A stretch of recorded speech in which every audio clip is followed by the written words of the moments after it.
good fortune guide. Ganun pa rin yung tanong mo, bro. Muli tayo nagbabalik sa ating interview. Ako nga po pala si Mr. Gab. And ang interview natin is smartphone addiction. And pinapakilala ko sa inyo si Kuya Jobert. Kuya Jobert, kamusta? Okay lang. Okay lang. May kaunti akong katanungan para sa'yo. Okay lang ba? Okay lang. Okay lang. May lahi kaya yata Chinese. Tara, umpisa ko na. Does your smartphone use negatively affect your work performance? Yes, because nakaka-apekto to kasi nadidistract ka sa cellphone kumbaga naubos sa oras mo sa kumbaga may gagawin kang work na ganyan, nalilate ka, di mo nagagawa, gano'n. Kaya ayun, yes, Good. Ano ba? Do positive or negative reinforcement from your smartphone cause you continue to use it when you know you should stop? Yes. Kasi kailangan ito yung cellphone. Kasi maraming negative effects yan Katulad ng kulang ka sa tulog, ganyan nga, cellphone mo. Meron din naman yung positive sides. Katulad ng meron kang update sa school, sa weather, ganyan, balita, ganyan, news. Okay. Do you lose time from school because of your use of a smartphone? Nauubos ba yung oras mo ka-cellphone? No. Oo, minsan. Siyempre, nakahalit ka sa panonood ng kung ano. Dahil ng mga sikat na video ngayon, mga lumalabas sa bago. Ano mga video yun, Gar? Yung mga sa FB, yung mga ganun, yung mga pangyayaring hindi ka nais-nais. So, yun, malinaw yun. Has your smartphone use affected your reputation among your family, friends, school, or business? Nakakatulong ba ito sa mga family mo, business mo?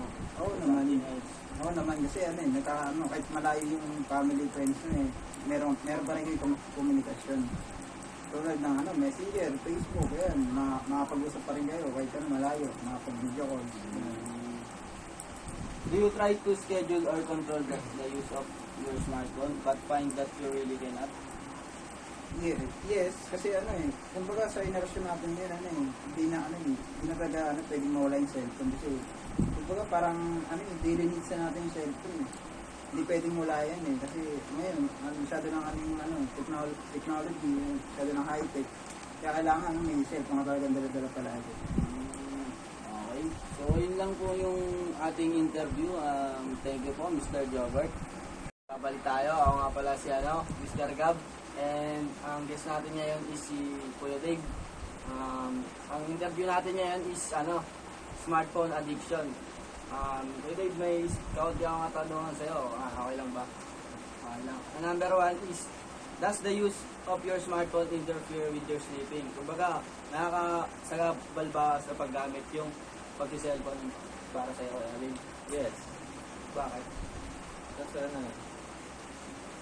dito tayo nalilibang scroll ka kanood ng mga video dyan. As your smartphone usage interfered with or affected your personal relationship, kumbaga nakakasagabal kasi yung paggamit ng cellphone tungkol sa nakakasagabal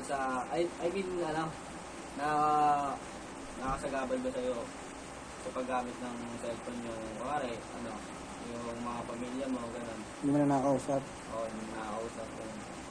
Hindi naman kasi. Nagiging libangan ko lang siya ganun, pero may mga banding pa rin kami. Yung family. Buwakong family na. Do you ever feel remorse about the way you use your smartphone? Kumbaga, nagsisisi ka ba kapag gumagamit ka ng cellphone? Hindi kasi. Ito na rin nagiging libangan ko na kapag stress ka gano'n. Kapag may problema ka, nakakatulong ka ito kapag may cellphone. Pangapat.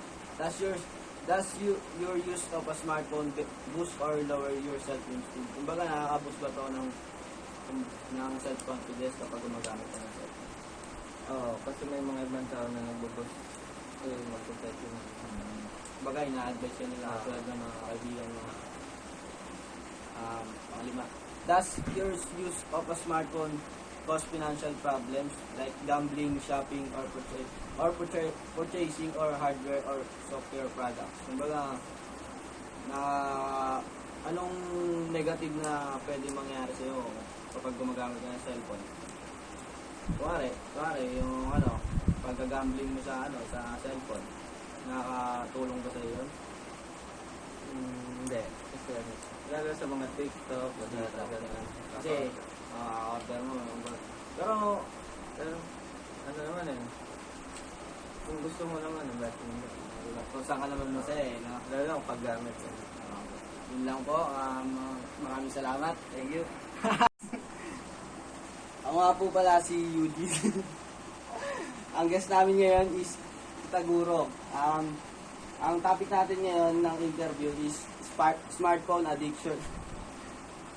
Una, does your smartphone use negatively affect your work performance? Ibig sabihin, nakakasagabal ba ang paggamit ng cellphone ayon sa pagtatrabaho mo?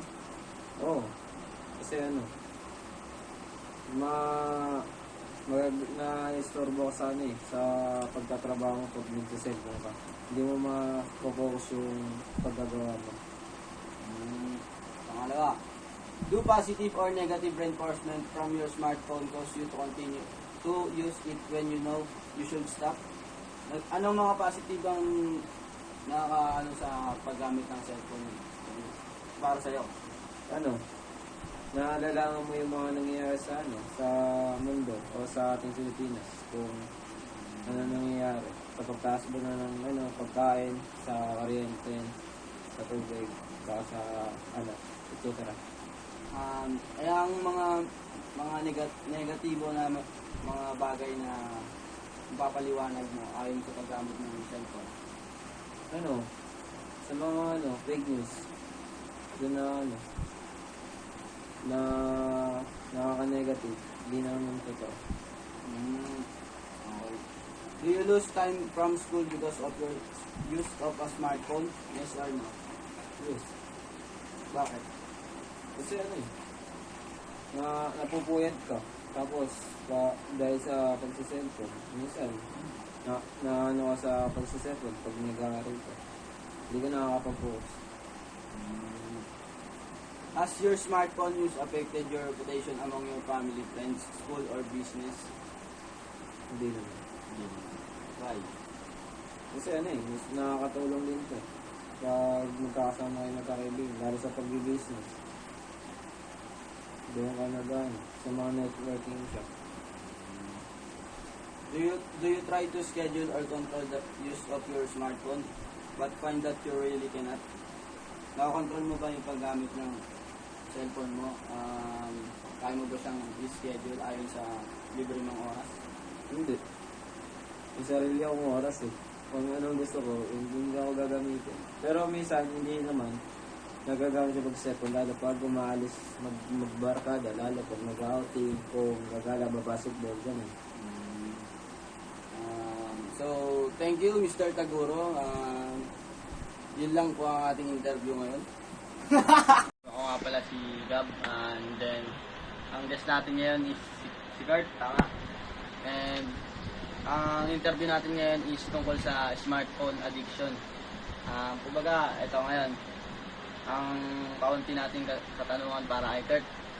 Number 1 is, ang paggamit ba ng cellphone, Kurt, nakakasagkabal ba sa pagtulog mo? Yes, dahil nagpupuyat ako at late ng gising. Pangalawa, ang paggamit ba ng cellphone ay nakaka-apekto sa pamilya mo, o gano'n, kumari sa mga personal relationship mo, kumari friends, gano'n, pamilya mo, gano'n, nakaka-apekto ba sa'yo yun? Yes, dahil hindi ko na ako ng mga pamilya.